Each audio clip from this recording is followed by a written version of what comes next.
Bom dia, meu nome é Paulo Lima, eu curso Física, licenciatura no UFC e esse vídeo é para a matéria de modelagem computacional para ensino de Física, do professor Afrânio.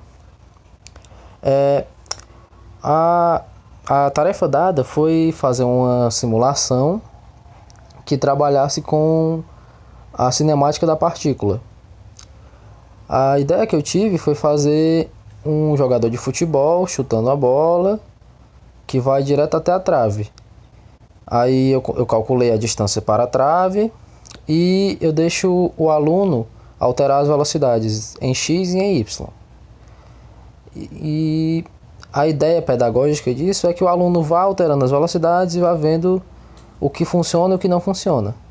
E percebo que conforme ele altera a velocidade em x e em y, o ângulo se altera também.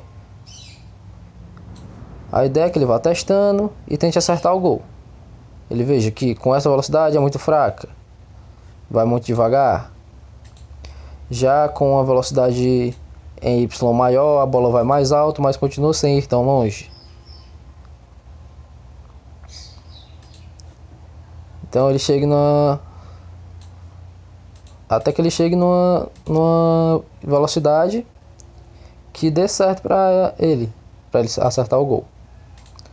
E no caso aqui eu já calculei 70 e 70. Dá um ângulo de 45, vai direitinho no gol.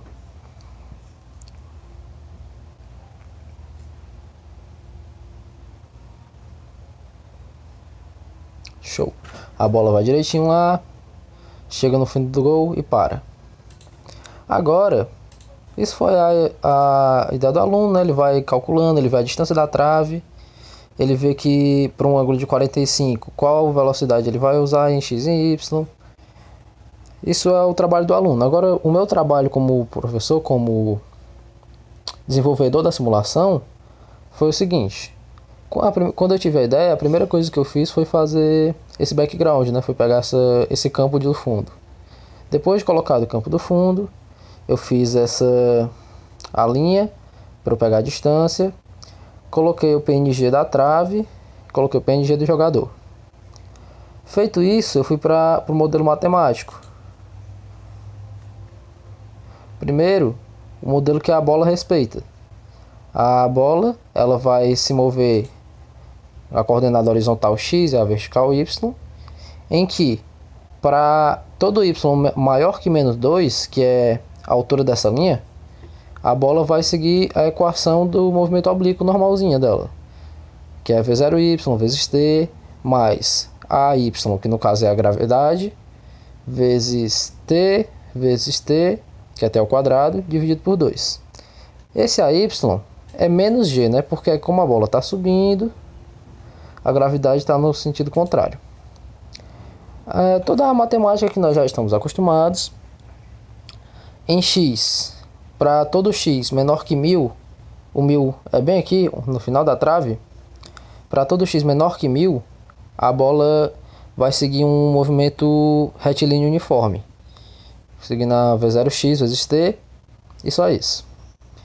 Aí, as duas partes mais capciosas, mais difíceis de se fazerem, foi essa parte da condição de y e essa da parte da condição de x, que são as para a bola parar.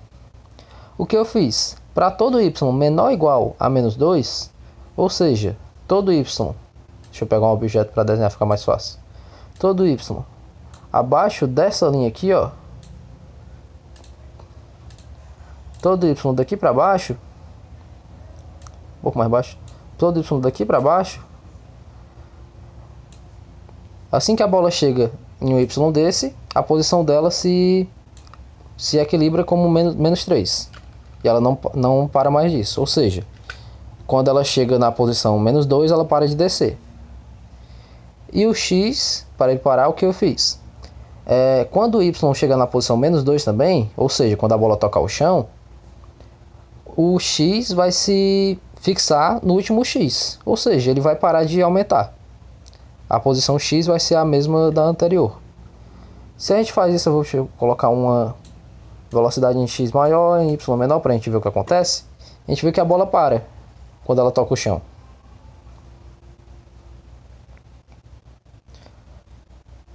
Pronto, tocou o chão, parou. O tempo continua correndo, mas a bola está parada. Outra coisa importante é que para calcular essa distância da trave, isso aqui nem entra na simulação, mas eu acho importante falar, eu usei a fórmula do alcance, que é a velocidade inicial ao quadrado vezes o seno de 2θ sobre g. E eu fiz isso para saber qual a velocidade a distância da trave, porque o que eu fiz para pegar essa distância foi colocar V0x e V0y, ambos em 70, e soltar a bola. E quando ela parou, eu marquei essa distância como a distância da trave.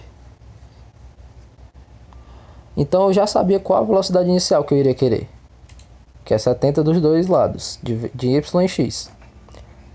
Então basta usar na fórmula e descobrir o alcance. Descobrindo o alcance, eu descobri que era 980 pixels. No caso, eu passei para metros para ficar mais fácil para o aluno.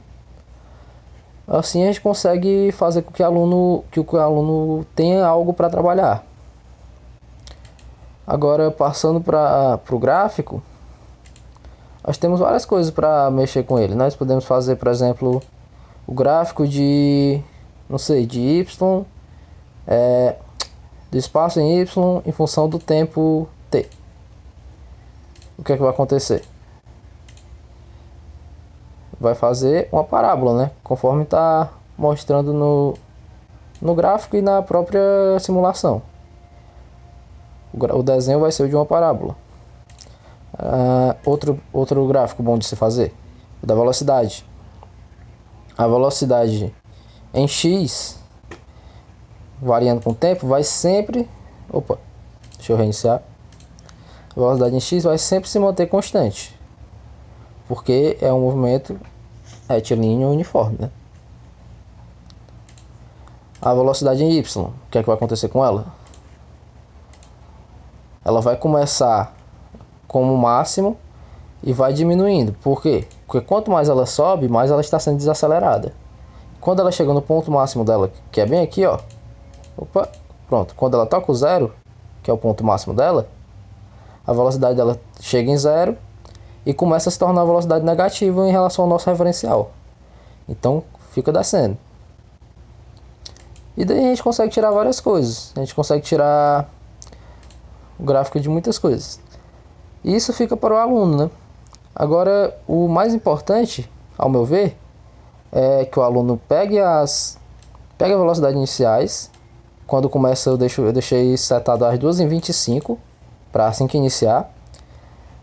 E o aluno vai testar. A primeira coisa que ele vai fazer é dar play, né? Para ver o que funciona. Ele vai ver que a bola mal sai do canto. Sai fraquinha. E ele começa a raciocinar. Não, se eu aumentar a velocidade em x, ela vai bem para frente. Aí ele vai ver que ela vai para frente, mas não vai ter altura suficiente para chegar lá. Então ele aumenta um pouquinho a de y. Opa, reiniciar. Então ele aumenta um pouquinho a velocidade em y.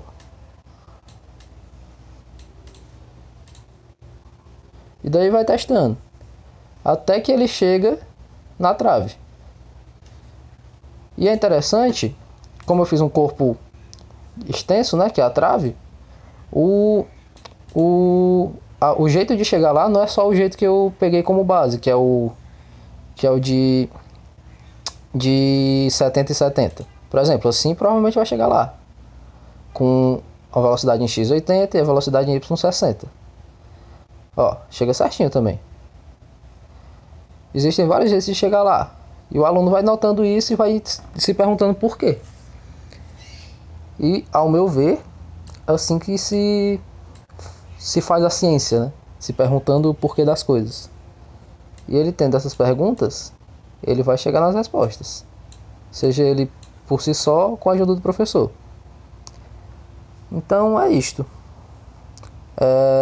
Esse foi o vídeo da avaliação 1 de cinemática da partícula da cadeira de modelagem computacional para o ensino de física. Obrigado.